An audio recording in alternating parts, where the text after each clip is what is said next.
Hey everyone, welcome to the Orita Podcast. I am very excited to host Lucas today. Lucas is the CEO of Barrel, which I think is the first agency I'd ever met back in the day. Nice. Went to college with Peter and kind of knew a little bit about you guys, but not that much. Anyway, Lucas, thank you for coming on the podcast. Would love for you to give a proper introduction to yourself. Yeah, sure. Great. Aaron, awesome to meet you. And, I knew your name for a while, and then I think we met a number of years ago. And it's been awesome getting to know you and seeing what you've done. Yeah, Barrel has been around for almost 20 years. I've been there for 12. And these days we specialize in working with CPG brands, really helping them figure out how to create a meaningful digital presence that feels connected to all their channels and their customers. And so we have a lot of fun doing that and have worked with some pretty cool brands. And then what's your background before? Because you've been there for a decade. Like, walk us through your journey to be the CEO. Yeah, sure. So, I found my way to design through music. I wrote and performed music for a long time. And actually early days of Barrel, like playing, songs for clients, the team, like it was just, we're in the office and had a lot of fun doing that. So I found my kind of path to design by doing that. Went to school for design, and kind of over the first kind of few years of my career, found myself at Barrel as a freelance designer. And from there, it's kind of like just this story of showing up, being really excited about the work, about the team, what we were building, and very lucky to just have that turn into many years of new roles and responsibilities to now moving into the CEO role about a year and a half ago. So it's been quite a journey. I've done a lot, and I tell people who join the team now, which is cool. Like I've done a lot of their jobs at every level. So, the agency's changed obviously, but I've been there and it's cool to have been a part of that, the same company. I think it's always really nice when you have somebody who actually has like put in the work and been in their shoes and literally understands, hey, look, I'm asking you to do something that's painful, but it's wildly valuable for the customer. So let's do this work. Some of these things I'm like, we used to spend so long after a meeting writing recaps for clients. And it's like, I just laugh thinking about some of these things now with like Fathom. You get the meeting notes, and it's like you still have to think critically about like, what do I need to recap? But I'm just like, the time spent on some of these things when I was in those positions was so different. So yeah, at the same time, it's a whole different world in 2025. Kids don't understand how good they have it these days. I think is what I'm hearing. So before we go into Barrel and some of your work with CPG brands, can you share, like you share a lot of content and insights on like leadership and your philosophy. How would you describe your philosophy as CEO? Yeah, interesting question. I think most plainly is just being a human, just really like, and I say that in the sense that, a couple weeks ago, I'll give an example. We had like a tough week. People were working late, had some fires pop up. I was traveling and I'm trying to support the team, like walking down Fifth Avenue in New York, like on call, like just trying to like help move things forward. And so we had our team meeting coming up, our all hands. And I was like, let's just use this time to talk about what's going on and just like check in with everyone and just like have a conversation as a group. And not everyone was involved, obviously, but just talk about it and, feel like this is happening. Let's not ignore it and try to make it something different than what it is. And just like reflect and talk and, see what we can learn from it in real time. And so I share that because I think for me, it's like taking that mentality to everything we do, like be open with each other, be transparent, set the vision, of course, make sure everyone knows why they're coming into work every day, why we're doing what we're doing, but also like, just be real. Like if it's not working out with someone, okay, let's just have a conversation. If someone's doing an amazing job, make sure they know, right? Like, why does that matter? So that was definitely like the way I led the design team when I led it. And I think I went through this transition when I moved into the CEO role, kind of figuring out like, what does this actually mean for me? It was a big jump of kind of taking on the entire agency from kind of some of the leadership roles that I had been in. But then I realized like, if you just look at the agency as a team, one team, you kind of have there's a lot of power in that. So that's how I started treating kind of everything that we do together, and only have gotten great feedback of just like, it's nice to like be with the team, hang out and talk about things that are relevant versus like a presentation where I have to go through something or overstructure something. So that's been cool. I send a Friday update out a very casual Friday update out to the team every week on Fridays, obviously, with just stuff on my mind, progress we're making, things that are very new ideas. And so I think that has been one lever for me that's allowed me to do that and maintain that conversation with the team. It feels very consistent, by the way, with every interaction I've had with Beryl, is you guys are a deeply aligned and focused agency. Like, you know that you are like CPG experts. I'd love to go into that experience. Like if I were a Sure. brand and I was a customer, right? Like I've referred brands again, like back when it was the boring old days of Peter, and say, look, whatever, right? I guess the question I have for you is, if I'm a brand coming in today, where does Beryl start and stop for me? Is it everything from strategy down all the way into the weeds? Is it omnichannel? Is it like CRO? Like, what's kind of your sweet spot to serve a CPG brand? Yeah, so there's like three core components. I would say the first is really the what we call kind of launching the digital flagship. And so the way that we think about that is, for every brand, their website, and this is true of CPG, but it's true of any brand, their website we see as kind of the place where you can best tell your story and articulate who you are. And it becomes kind of we call it the flagship, you call it the brain of the operation, but it's where everything should be kind of feeding AI, all these things. But ultimately, customers, no matter what touch points they're in, they may end up there, and you want it to be great. So that's kind of the first bucket. And that includes like migrations, optimizations, new websites, but even like a lot of that strategy that can get you there. So it's like interviewing customers, doing research to really make sure that that flagship experience is exactly what it should be. And then I'd say the next bucket is really thinking about, we could say, like growing your community of fans, or, connecting with customers. And that has a lot to do with SEO and AEO, or AI search, or GEO, what do you want to call that? Amazon storefront creative, marketplace creative, email. And the way that we think about that is like all of these other omni-channel touch points that are digital, that customers are interacting with, and what that storytelling looks like, and making that consistent. And then I would say the third piece is really the optimization of everything I just said. So it's like continuing to grow that momentum with brands and help them either learn from data and make improvements, or do a continued strategy on a quarterly basis, like really continuing to optimize what exists today. So clients kind of come in those doors at different points in their stages. And then some come in the first one and we take them through the next two. It really just depends, but that's where we really play a role. I mean, I think one of the things that stands out, even just from that description, is the fact that you guys are doing customer interviews. I think, I ran a brand for a very long time. You think you know the customer intimately well, but it is always helpful to have a third party come in and just like, do you still understand the customer? You maybe did for the first million in sales, but as you scale, you definitionally are broadening the pool of who's buying you and why they're buying you and what they're interested in, what content speaks to them. So many kernels of wisdom in there with, even like, we'll do that work, but we also encourage our clients to just like go talk to your customers. And some of especially I run a podcast, a CPG podcast called Off the Shelf. And we interview CPG founders, operators, folks that are in brands. And what's fascinating is, the ones that have seen a ton of success are doing a ton of sampling and talking to customers like on the ground. And I'm just like, that's the best, like having the actual interaction. You just learn so much, and all these weird little stories about how people use your products. And it's like amazing, Any tips on how to do that well? Is it like, hey, the CEO does this, or CS does this, or you have your engineers and your product designers do this? Is it, how do you make sure do you that mean in the everybody's brand? So I think you're a brand, you want to talk to your customers. What are the things to do to like really make sure you nail it? Yeah. So it's going to be different at every stage of growth, but I would say, I've become friendly with the founder of a brand called Creatures of Habit, and Michael Chernal, the founder, he does this thing where, at least he did for a period of time, where like every Friday he would get a list of like 5 random customers who have purchased his product, and he would just call them and just like say, hey, this is Michael, I just want to hear about your experience, and just like talk to them. And he'd go on a walk and he'd make these phone calls.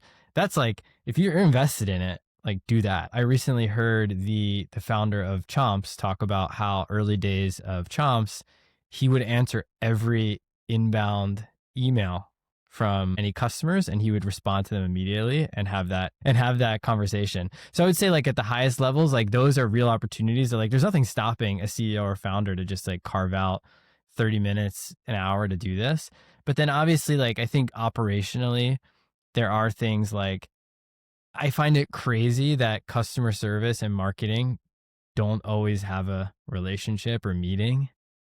So in lieu of talking to customers, there's a team, most likely, if you're big enough, that is talking to customers every day. And if you want to have effective marketing and strategy and growth as a brand, those people should be telling you what is actually happening when people use your products and the questions that they have, so that you're not spending money running ads or developing a site that doesn't answer the actual questions, not the questions that you think you have. So I think those are just like some anecdotally, some of the things that we think about and what I would be if I were doing a brand, which I won't, I don't think ever, but we'll say never.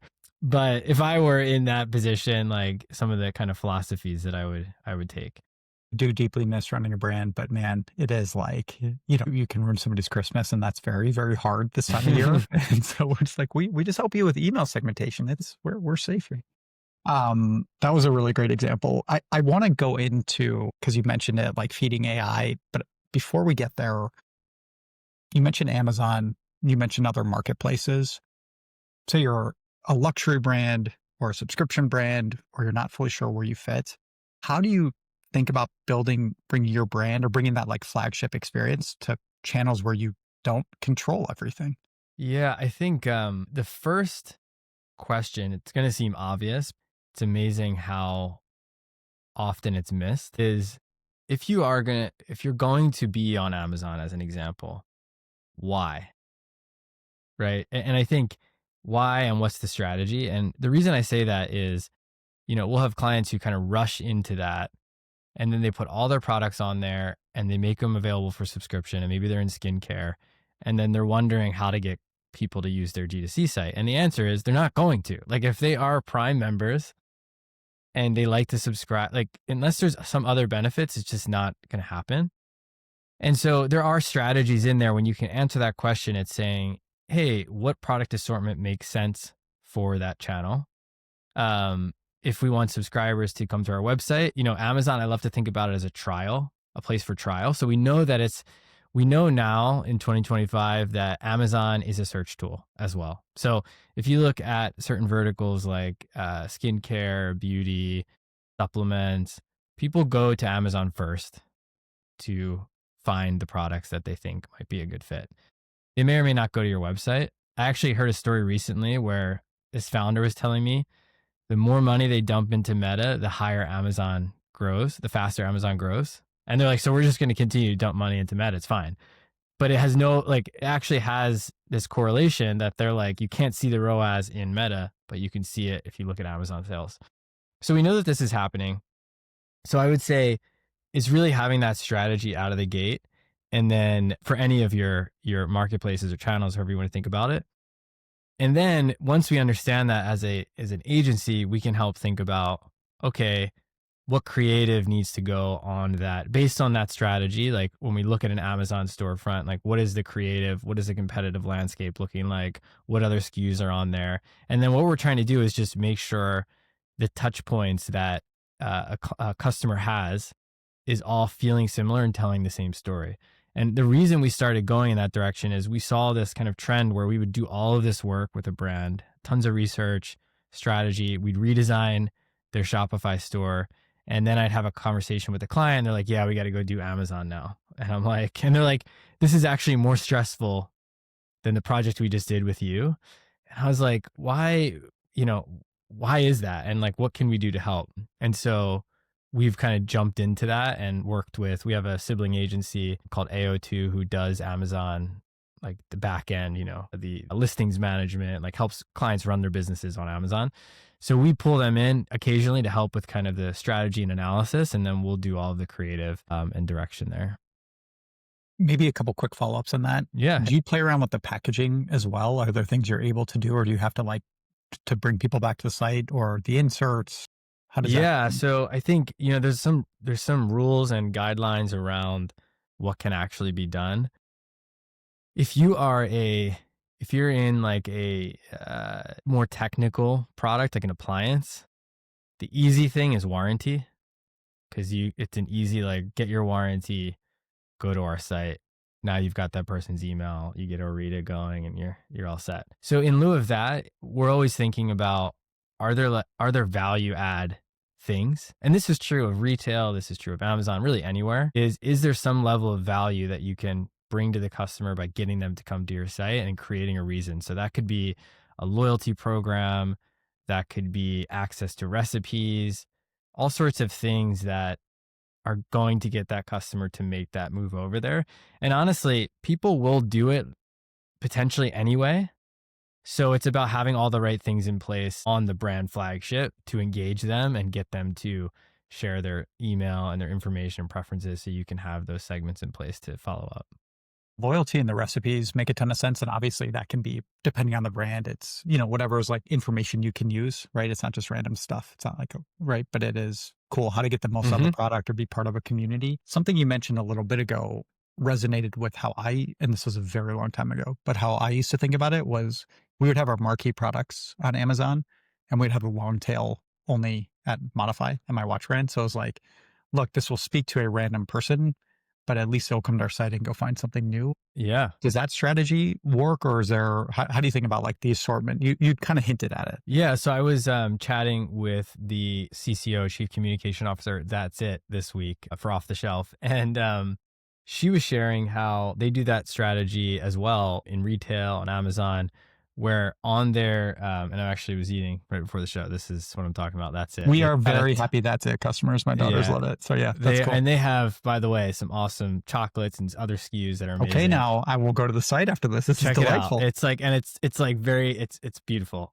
very healthy. But they have tons of flavors on their website and all sorts of other things that you can't find in retail, you can't find on Amazon, or maybe like certain retailers, but it's a mix. And so that's what they're trying to do. And they've had a ton of success with their subscription program because people are like, I want to get easy access, but they also want the mango bar that I've never had. So I would say yes, 100%. And that's why I go back to strategy, because I have met brands who are saying, we don't even want to ship our products on D2C. We have it, but it's actually better. The margin's actually better on Amazon. It's not always the case, but I've talked to brands who are just like, we actually love Amazon growing. And so for them, put it all on Amazon, grow the business that way. That's fine. But more often than not, brands are trying to figure out how to get customers to buy online. And I think you have to really think through what you're saying: SKU assortment, subscription or not subscription, exclusive drops, an awesome subscription program on your website with perks, you know, other things that are going to make somebody become a fan and go. And again, the answer is, I know it depends, and there are a ton of tools out there. And so all the caveats on the world, you've mentioned subscription and you mentioned loyalty. Are there any like, hey guys, this is the right way to do it, or these are the best tools to use, or here are the mistakes that people are going to make when they do it?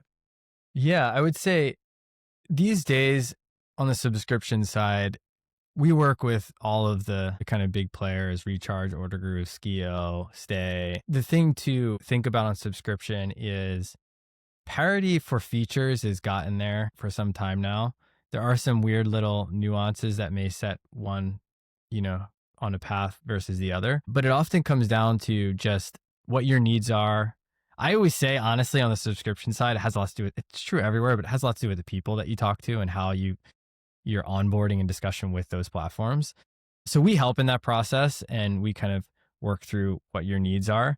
I would say on the loyalty side, one that I'm really excited about is called Redium. They're super Reagan. Yeah, they're super cool. They're doing really interesting things with omnichannel loyalty, which I think is very interesting and something we're actively exploring with them. I always am a big fan of Okendo, because I think what Okendo offers is a really great integrated solution where you're thinking about the customer's touch points across reviews, quizzes, loyalty, and it's like a really all-in-one bundled solution that makes it easy to give somebody a great experience by learning about them if it's set up and strategized perfectly. And then, yeah, I mean, we've worked with all of the other loyalty providers and currently do, but those are two that come to mind most immediately. It's funny. I always thought it was pronounced Redium, but it might is be. Redium. I have no idea. I'll call Sarah after this and apologize. Yeah. Sarah, one of us will be apologizing. Dun, dun, dun. Lucas is at fault. All right, I've got two more threads. Sure. This has been really fun, man. Thank you. You guys are a deeply data-driven analytical company. How do you use data to support kind of the decisions you're making, or basically how do you support your brand that way? Yeah, I would say a few different ways. And it also depends on how you think about data because there's quantitative data and there's qualitative data. So in an engagement, our upfront work has a lot to do with really understanding like what exists today, how's it performing, what's working, what's not working. You could call that CRO, although it depends on what your KPIs are. It could be time on site, it could be engagement. Like, so we're trying to understand how are people moving throughout the site? Where are there opportunities to create less friction or make it more frictionless, whatever you want to say? That's the upfront stuff. On an ongoing basis, we do a lot of testing with clients who are interested in doing that with us. What's interesting about Barrel is we don't come in screaming D2C, e-commerce, growth. We have clients who really don't care if their store grows. They really care about the brand and they care about brand building and exposure to or creating value for customers. So data to them is a little different. It's like, hey, how's people engaging on our site? What pages are they visiting? And then the reason I brought up qualitative data is that we do a lot of qualitative testing with our clients. It's continued to grow quite a bit. And what that means is we typically use a platform called Helio. We will be in the process and, Aaron, if we're working with you, you might say with your brand, like, hey, we just don't know which way to go with this navigation. We'll take that. We'll do a bunch of testing with people who fit your audience type and demographic. We'll get results. We'll analyze that data. We'll present, a deck of what we saw, what a recommendation is. And that can sometimes, especially our bigger clients like a McCormick and Company, that can just help us move through the process sometimes because they're just like, we need more data, even if it's not like data like analytics, on your site, A/B testing. We just need that outside perspective to help us move this forward. And we've gotten some amazing insights from that. Like even just like describe this design. What adjectives do they use? And like looking at what adjectives do we want them to use? And is this reflecting what we want? So we do a lot of that these days. I love it. I mean, this keeps tying back to the fact that you guys are hyper-focused, right? And you're great and you know the vertical where you fit and you've seen it and you've seen the playbook from big companies, small companies, fast growing, everybody in between. So you can actually bring in those insights in a way that people trust it, right? The focus on qualitative data is missed all the time. Yeah, I love that stuff. It's great. That's great. All right, we got a couple minutes. So I need to ask you about AI. Maybe we can focus because you mentioned on it on AEO. If you were running a brand today, how would you be thinking about this? How would you think about what is AI going to do to my search and my purchase funnel and everything in between? Yeah, I would say what I love about AI search is it is in many ways bringing us back to, if you're doing it right, I think in many ways it's bringing us back to what is the customer asking about us and what value do we bring as a brand? And then saying, okay, how do we make sure we're telling that story to those people? I think that's at its core, that's what we're talking about. Now, SEO was that. I think what happened with SEO is that it became like, let's hack our way to the top of the Google search page, no matter what it takes. Like, let's throw these keywords into our site, and then AI made it actually a lot even easier to do that. And so the way that we're thinking about it is saying, okay, based on what I just said, it's like, what are the core stories and things that you want to tell as a brand? What are the things that you're solving for? One of the frameworks we use for those interviews is jobs to be done. It's like, what job is your brand doing for the customer? And then there's all sorts of tactics that I call this the wild, wild west. There's so many things that are happening and working and not working in this space. But one easy one is like FAQs throughout the site, right? At literally the prompts that people are asking with content that supports them, that's written in natural language that people can actually read. Thinking about like how you can organize collections that cater to those types of folks as well. And so we have a practice, we've had it for some time now, along with our SEO, that's helping our clients think about how to do this on their site. And one thing that, is definitely emerging is Reddit. Everything I just said is why Reddit is also growing as a place to invest, because you have real people with real needs answering real questions about the things that you are supposed to answer, right? And so it's natural that that's become a place that is becoming a resource. And so the way that we start with a lot of this is really just benchmark where our clients are sitting.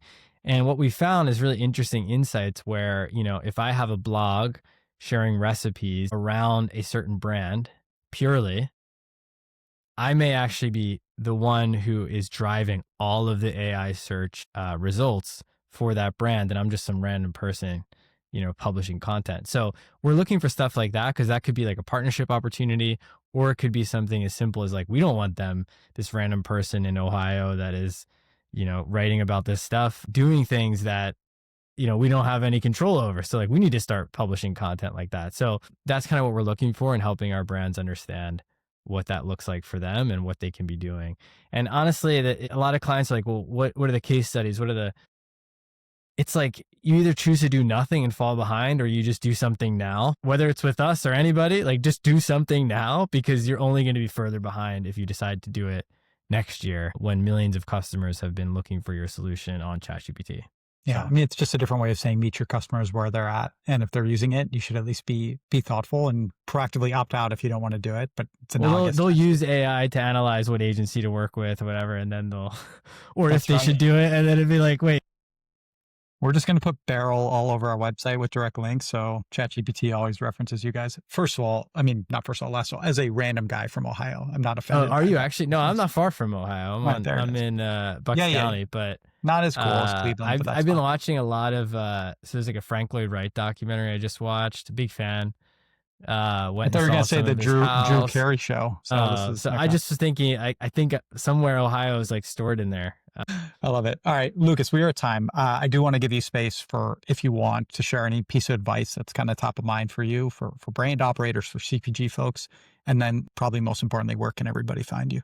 Yeah, sure. I think it probably goes back to, I was at a dinner with a lot of brands recently, and everybody's just like in a tough position with tariffs and trying to figure marketing out and AI, and it's very overwhelming.